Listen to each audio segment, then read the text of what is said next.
Assalamualaikum warahmatullahi wabarakatuh. Selamat siang, selamat hari Lebaran. Minal aidin wal faizin.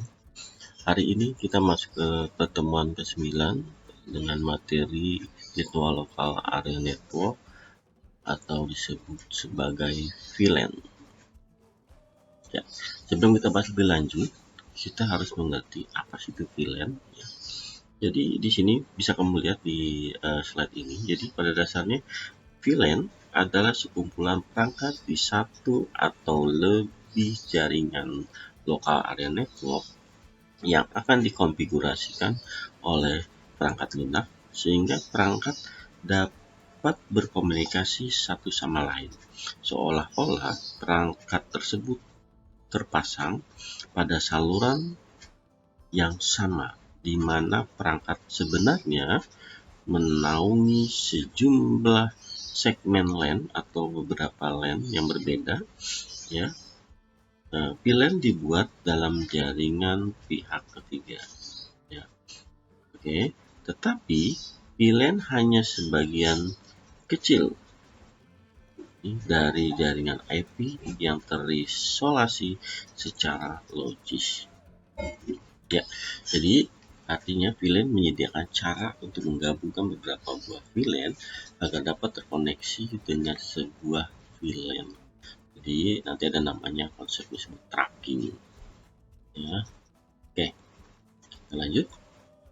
Nah, di misinya jadi pada dasarnya sudah dapat lebih dari satu VLAN.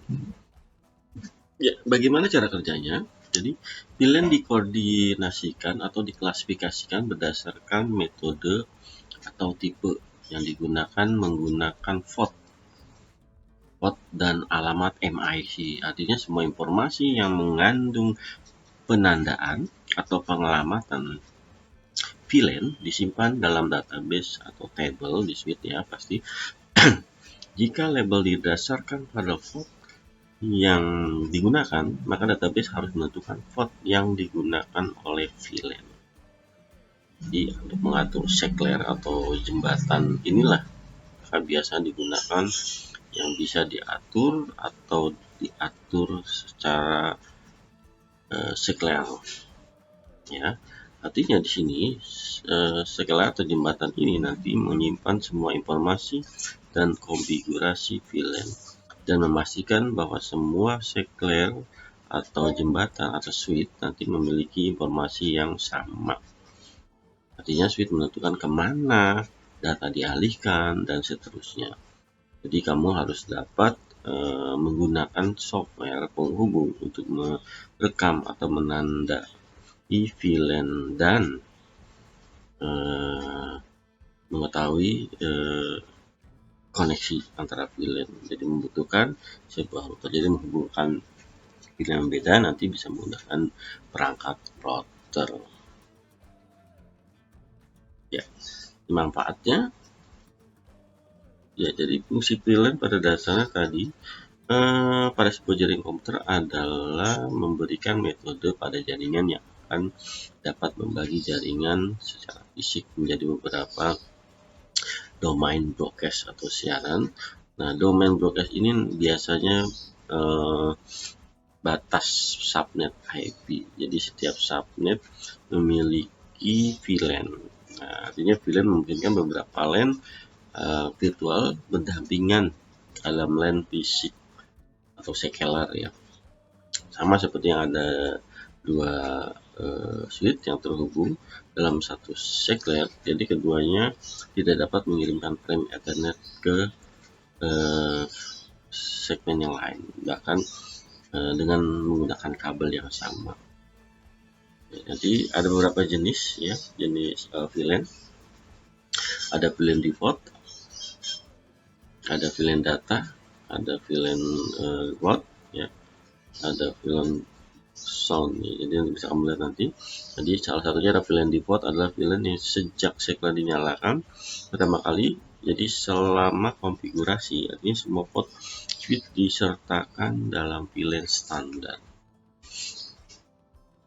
Ya, bisa kamu lihat ini manfaatnya.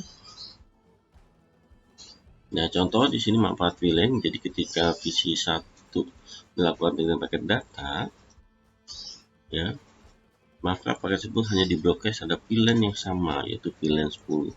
Ini contoh VLAN 10, ya, ini VLAN 10 itu satu melalui beberapa switch atau sekler, ya, tapi dia akan menuju ke VLAN yang sama.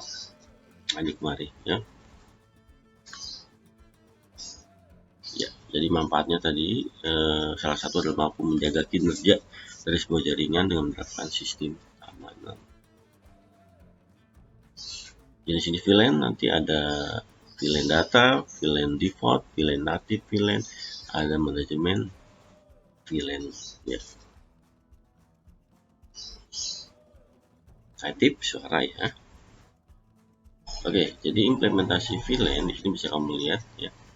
Oke, bisa kita implementasi. Jadi ada data VLAN, adalah VLAN yang hanya mengatur alur-alur data di VLAN. Berikutnya ada VLAN asli atau default VLAN, adalah VLAN yang hanya mengatur lalu lintas data di VLAN.